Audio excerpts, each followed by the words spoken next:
Sommet G7, sommet TICAD Japon-Afrique et sommet prévu Russie-Afrique.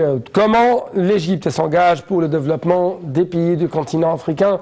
Mesdames et messieurs, bonsoir. Bien sûr, c'est la principale question dont on va discuter durant les prochaines minutes avec notre invité de marque, monsieur Hicham Ramli, qui est un analyste économique et politique. Vous êtes toujours bienvenu sur NATV International. Merci, monsieur. Merci beaucoup. Et bien sûr, tout de suite, je dois vous proposer ces questions. À quel point vous trouvez que l'Égypte a essayé de présenter la feuille de route pour le développement des pays africains aux différents partenaires internationaux, à partir de G7, les grandes puissances économiques essentiellement occidentales, à partir de Japon, ce géant asiatique, et, si je peux dire, arrivant à l'ours russe qui dispose beaucoup de capacités et de potentiel. Monsieur, je vais essayer de dire ce que je veux dire dans des simples mots pour répondre à cette question de 360 degrés. Oui. L'Égypte est devenue le pont pour l'Afrique. Comme je vous ai dit, l'Égypte, premièrement, l'Égypte c'est la porte de l'Afrique. L'Égypte c'est la garantie de l'Afrique. Qu'est-ce que ça veut dire ça? Je vais commencer du début. Quand les colonisateurs ont colonisé les pays africains et ont arrêté et stoppé le développement de la plupart des pays africains, Oui. prenant de tous les ressources, exploiter les ressources, exploiter les richesses de ces pays, et en étant sûr que ces pays ne seront pas développés pour qu'ils restent dans ce cas. Oui. En même temps, ils ont diminué ou même déprivé les pays africains des systèmes monétaires et bancaires. Je vais parler par exemple pour faire du commerce avec l'Afrique. Le commerçant africain ou le consommateur africain ne peut pas acheter quelque chose sans qu'il la voie devant lui. Ouais. N'importe quel exporteur ne va pas envoyer des marchandises sans prendre son argent. Ouais. En retour. En retour. La plupart des pays africains ne peuvent pas faire des lettres de garantie. Parce que, si je peux dire, premièrement, il n'y a pas de sécurité, pas de stabilité, pas d'infrastructure. Pas des moyens bancaires, ils sont déprivés de toutes les choses qui peuvent le faire développer. Donc l'Égypte a travaillé à faire une infrastructure logistique très importante pour être la garantie de l'exporteur et l'importeur. Ça c'est d'une façon. Oui. Pourquoi j'ai dit Non, c'est un point essentiel. Essentiel, oui, monsieur, bien sûr. L'Égypte, c'est la garantie, c'est le trait d'union entre les deux côtés. Exactement. Oui. Avec l'expertise égyptienne et le comment faire qu'elle a montré à tout le monde, du point de vue réseau routier, du point de vue méga projet, du point de vue comment elle est montée d'un cas déprivé de tous les moyens, et maintenant on a à la Banque centrale 44 milliards. Et on paye nos dettes. Ouais. Comment travailler avec la Banque mondiale? Comment travailler avec les grands projets? On a montré un exemple du tout. Ouais. Alors les Africains ont confiance. Dans la capacité des Égyptiens. Exactement. En même temps, la Russie, le Japon, les Chinois, les Européens, les Occidents, ils ont confiance en Égypte. Parce qu'on a montré comment faire de beaucoup de projets.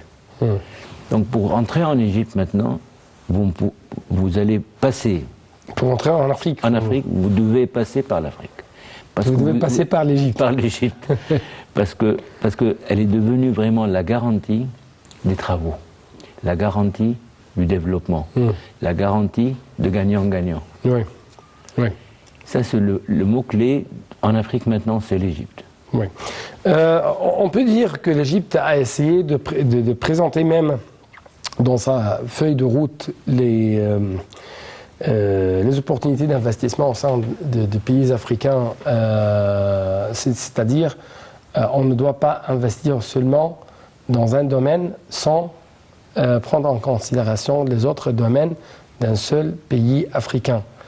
Et cela pour défendre les intérêts de la population locale, pour prendre en considération les dimensions sociales. Oui. Oui, comment? C'est pour cela qu'on fait du traînage, on traîne beaucoup des étudiants africains pour être des leaders et des directeurs des projets quand ils vont revenir dans leur pays. Oui. On les aide dans tous les domaines parallèlement. On fait la guerre contre le terrorisme chez eux. On les aide à faire la guerre contre le terrorisme, contre l'extrémisme, contre beaucoup de choses. Donc il y a une grande coopération dans le domaine de la lutte contre le terrorisme. Bien sûr. Entre l'Égypte et les pays du Sahel, afin d'arriver à la stabilité économique. Exactement. Avec tous les pays africains. Parce que c'était l'un des points qui a été suscité pendant le sommet de G7 en France. Oui. L'un des problèmes du Sahel, c'est l'insécurité. L'insécurité, c'est dans l'Afrique, de l'Afrique du Sud jusqu'au nord. C'est pour maintenant, on va faire des réseaux routiers pour lier tous les pays africains. Elle doit être sécurisée. Oui. Mais point par point. Donc, premièrement, l'Égypte essaye de résoudre les problèmes, présenter les opportunités d'investissement dans les pays africains à leurs partenaires internationaux. On refait l'exemple égyptien sur le terrain africain. Pour résoudre les problèmes créés par les pirates 7 étoiles en avant et casser ces obstacles pour faire un développement général dans tous les domaines qui concernent l'Afrique. Oui, et il y a une autre question très importante qui a été suscitée pendant le G7, par exemple. On dit que l'Égypte et l'Afrique du Sud sont des véritables partenaires pour bâtir un partenariat renouvelé d'égal à égal avec le continent d'avenir, c'est-à-dire donc c'était l'un des, si je peux dire, des expressions ou des déclarations très importantes à propos de l'Afrique. Le temps où un club de pays riches pouvait définir seul les équilibres du monde est depuis longtemps dépassé, c'est ce qu'a déclaré Emmanuel Macron, le président français. Imaginez qu'il y a les États-Unis africains. Imaginez que ces pays africains sont liés avec une infrastructure impeccable, avec des méga-projets. Vous avez la plupart des ressources humaines en Afrique, la plupart des richesses en Afrique, la plupart des réseaux d'eau en Afrique, la plupart des forêts qui produisent l'oxygène en Afrique. Donc vous avez un continent vierge, un continent riche, qui a besoin d'un guide. Quand, par exemple, vous allez au désert et vous allez aller dans une forêt ou dans une savane, vous avez besoin d'un guide. L'Égypte, c'est le guide de l'Afrique, tout simplement. Pour les intérêts des Africains. Les intérêts des Africains, premièrement, et les intérêts des investisseurs deuxièmement. Parce que n'importe qui ne va pas jeter de l'argent n'importe où sans qu'il a les garanties de gagner de ce projet. Et c'est l'Égypte qui présente toujours la garantie? C'est pas l'Égypte qui demande, mais c'est qui met l'infrastructure financière, tous les réseaux possibles pour faire gagner les deux partenaires. Pour faire gagner les deux partenaires. Donc, encore une fois, vous avez mentionné une chose très importante, les États-Unis africains. Auparavant, il y avait cette idée, mais je pense que même les initiateurs de telles idées ont été anéantis. Exactement. L'Égypte n'est pas peur de cela, de proposer de telles idées, ou est-ce que nous pouvons dire que cette idée a été, se pose d'une autre manière, d'une manière de coopération au lieu de conflit? N'importe quelle idée a des ennemis. Surtout quand ils sont... ce n'est pas dans la même voie de leur préférence. Pour faire des États-Unis africains, ça veut dire que tous les pirates n'auront rien à faire là-bas. Tout le monde aime la nature, monsieur. Oui. Mais il n'y a pas des États et des pays qui font des choses qui détruisent cette nature. Oui, bien sûr. La nature, c'est quoi dans le monde du business? C'est être gagnant-gagnant, c'est de profiter, c'est d'aider nos frères africains. Comme je vous ai dit en avant, nous sommes des mêmes racines, nous sommes nous-mêmes africains. Oui. Ce n'est pas une question de nationalité ou d'origine, mais c'est une question de le bien, de comment faire du bien. Donc nos frères africains ont besoin de notre aide, ont besoin de notre expertise, ont besoin de beaucoup de choses. Oui. Et pour changer ce système mondial de piratisme, on doit faire la guerre assez. Et d'après vous, il y a cette volonté commune qui est garantie actuellement entre les pays africains? Monsieur, n'importe quel malade a besoin d'être guéri. Les pays africains ont vraiment souffert de cette colonisation, de ces pirates qui ont exploité toutes leurs richesses. Oui. Ouais. Roland Portella, président de la coordination de l'Afrique de demain, en France, bien sûr, a dit l'Afrique était au cœur de toutes les décisions économiques aujourd'hui, tout simplement parce qu'on y trouve les marchés de demain. À quel point vous partagez cette opinion? C'est très juste, monsieur, parce que, par exemple, je vais vous parler du sable. Ouais. Est-ce que vous savez, par exemple, qu'on exportait du sable à des pays pour faire pour des pays d'importeurs qui prenaient du sable de l'Égypte ou de l'Algérie ou de la Libye? Ils l'achetaient pour rien, quelques piastres.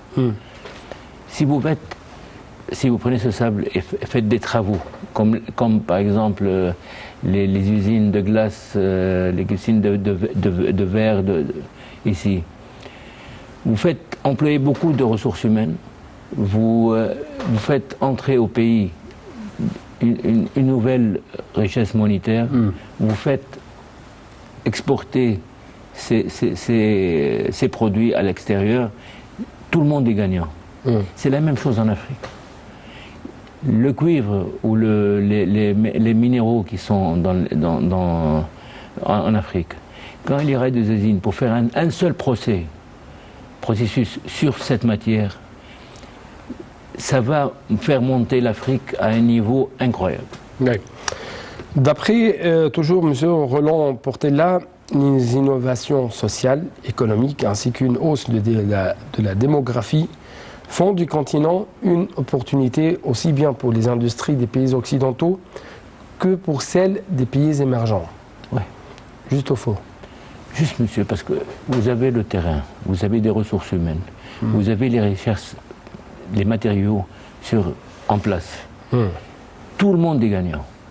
Mais c'est comment le faire d'une façon propre pour les citoyens et le peuple gagnent de ces projets.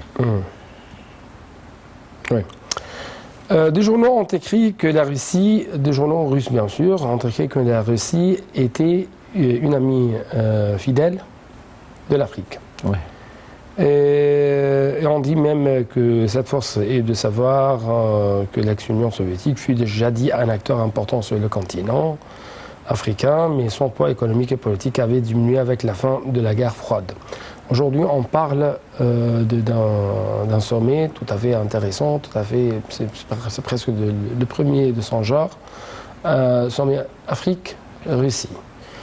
Mais d'après vous, quelle sera la différence entre l'ex-Union soviétique et la Russie d'aujourd'hui en ce qui concerne les politiques suivies dans le continent africain? La Russie, aujourd'hui, c'est un pays très fort. Il a diminué la force du seul pôle, du ex-seul pôle. Il parle d'une façon très balancée. Ils veulent vraiment gagner et faire gagner les pays africains. Ils ont eu besoin, comme je vous ai dit, d'un guide pour rentrer, une nouvelle entrance en Afrique, pour faire des méga-projets. Les Russes sont très forts, par exemple, dans les aéroports, dans les ports maritimes. Ils peuvent aider beaucoup l'Afrique. Mais ils ont eu besoin d'avoir ce catalogue. Ce guide qui connaît le catalogue, qui connaît comment, je vous ai dit, travailler avec les Africains, parce que ce sont nos frères. Oui. Ce n'est pas question du business. Donc, c'est une entrance très importante et vous allez voir les décisions qui seront prises après cette conférence et on va voir l'Afrique d'une nouvelle façon l'année prochaine. Oui, et les Russes parlent qu'ils vont avoir plus de confiance et qu'ils vont avoir plus d'avantages dans cette concurrence, dans cette compétition au niveau du continent africain, où se trouvent les Indiens, les Japonais, les Chinois, ainsi de suite. Exactement. Est-ce que vous partagez ce point de vue? Bien sûr. Oui. Le système mondial se change maintenant. Ils savent très bien que l'Afrique, c'est le réseau des richesses. Et ça a besoin de beaucoup de méga-projets. Ça a besoin de beaucoup de réseaux routiers. Ça a besoin de beaucoup de travaux. Oui. Mais ils ont eu besoin, parce que ceux qui dirigeaient le monde manipulaient l'économie des Africains à travers la Banque mondiale, à travers les diminutions des réseaux bancaires. Maintenant, il y a l'Égypte là-bas, il y a le comment faire. Tous ces pays sont très intéressés à faire des travaux. Parce que vous savez que l'Europe a été saturée. Vous ne pouvez pas faire des nouveaux projets en Europe. Vous ne pouvez pas faire des nouveaux projets en Chine.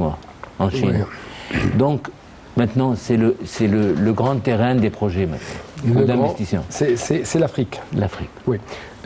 Autre chose très importante, on parle de certains modèles, on parle de certains partenariats entre l'Afrique et les autres pays du monde, comme le Japon et la Chine.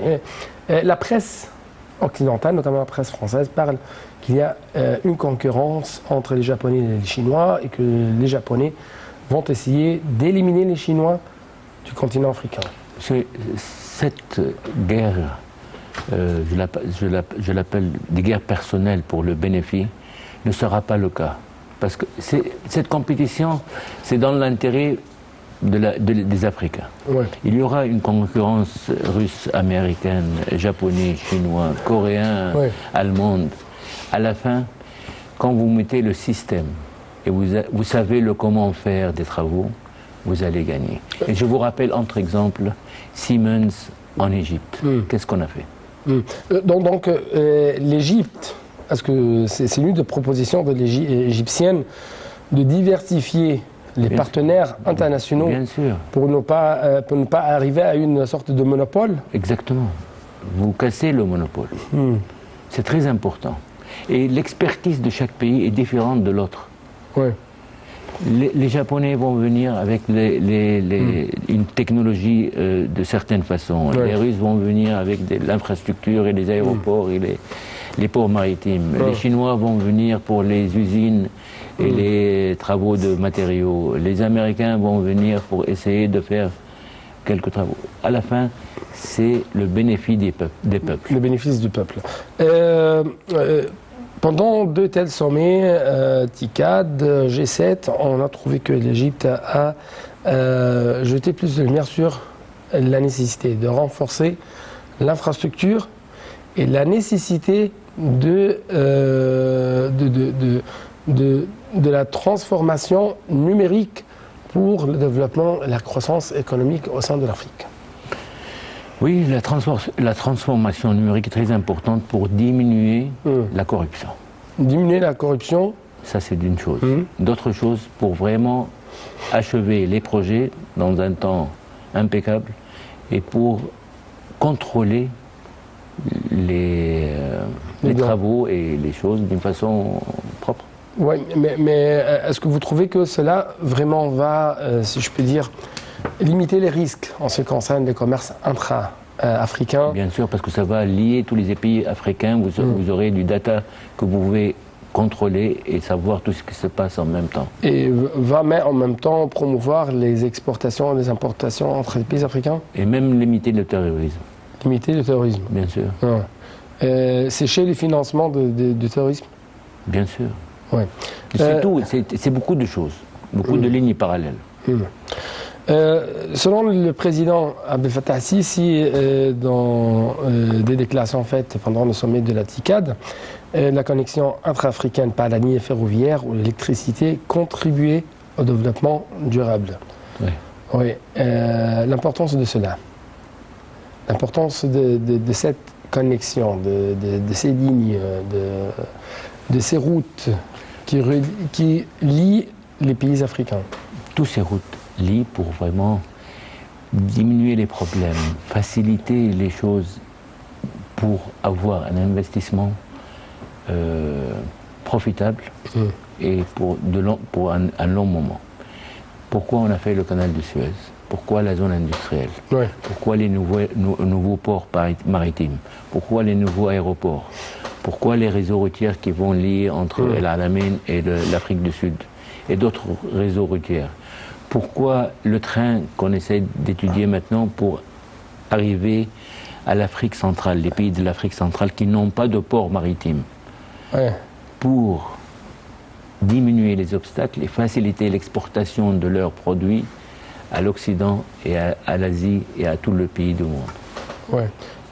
Donc, de telles connexions, que ce soit ferroviaire, électrique, c'est pour doper le développement et la croissance économique des pays africains. Ouais. Ouais. L'une des choses les plus importantes qui ont été bien sûr mentionnées, c'est, si je peux dire, les routes. Oui. Oui. Et si on parle de nouvelles routes, comme la route de la soie, la route chinoise, et comment l'Égypte peut être liée par cette route, cette ceinture, et comment les Africains peuvent en profiter?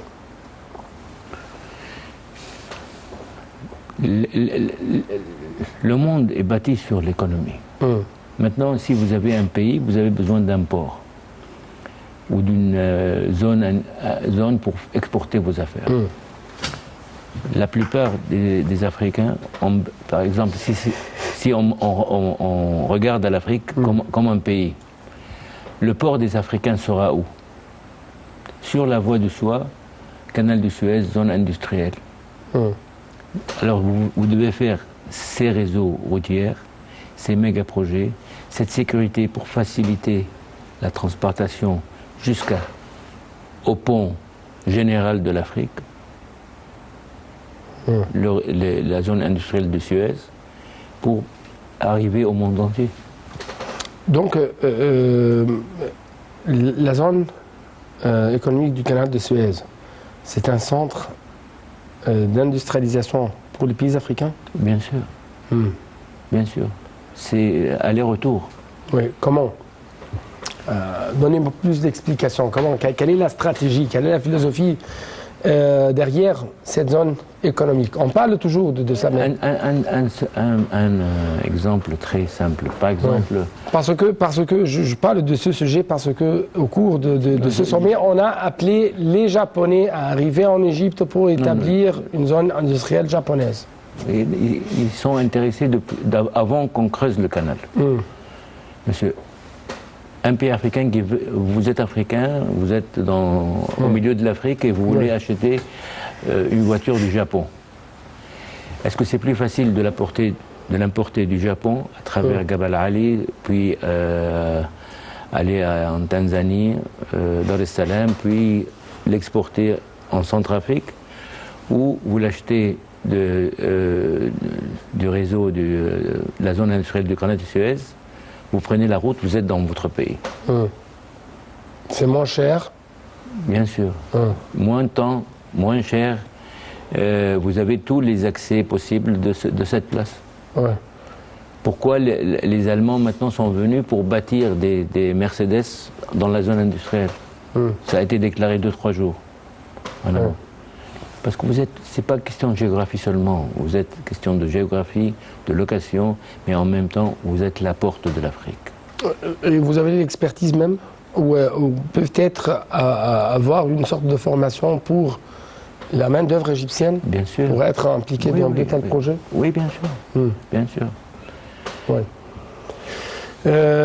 Si je peux dire, autre question très importante, c'est que l'Égypte a présenté dans différentes instances sur la scène internationale ses efforts visant à former les jeunes Africains. C'est très important. Pourquoi? C'est vrai qu'ils sont nos frères, c'est vrai qu'ils ont les mêmes racines. Ce n'est pas question d'aider seulement. Mais là, quand vous êtes lié à votre nation, c'est votre pays, et vous apprenez comment faire des choses, comment diriger les affaires, vous serez le vrai guide de votre pays. C'est simple à envoyer des gens, des expertises, des experts pour les aider là-bas. Puis ils vont revenir. Mais les années prochaines, les années après, ils ont besoin de leur nationalité, de leur peuple, de savoir comment faire pour continuer le chemin et faciliter et traîner d'autres de leur peuple pour vraiment garder leur pays. Il y a, si je peux dire, même une dernière question à propos de l'accord de la ZLEC, la zone d'échange, une zone commerciale d'échange libre. L'importance de cette zone, comment le monde l'a vu.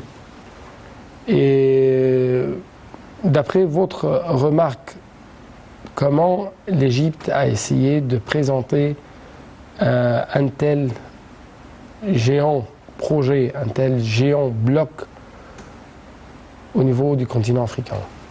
Parce que les Africains ont vraiment, ils ont vu des choses les 100 dernières depuis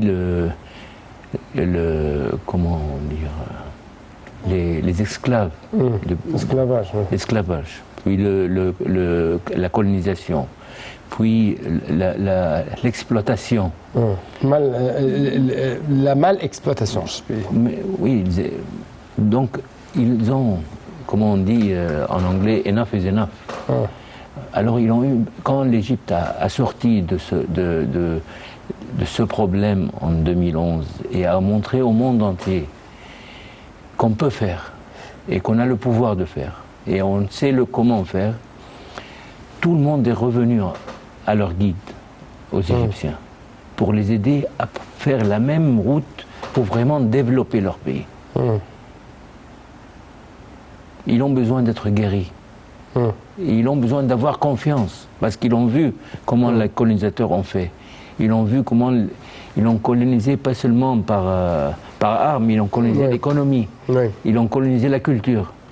Mais ces colonisateurs, ces pirates, ils ont oublié que les Africains ont des racines. Ils sont vraiment racinés à leur pays, à leur tradition, à leur culture. C'est ça qu'ils n'ont pas pu casser. Oui, mais encore une fois, un bloc africain au niveau mondial. L'union, c'est la force. L'union, c'est la force. C'est la force.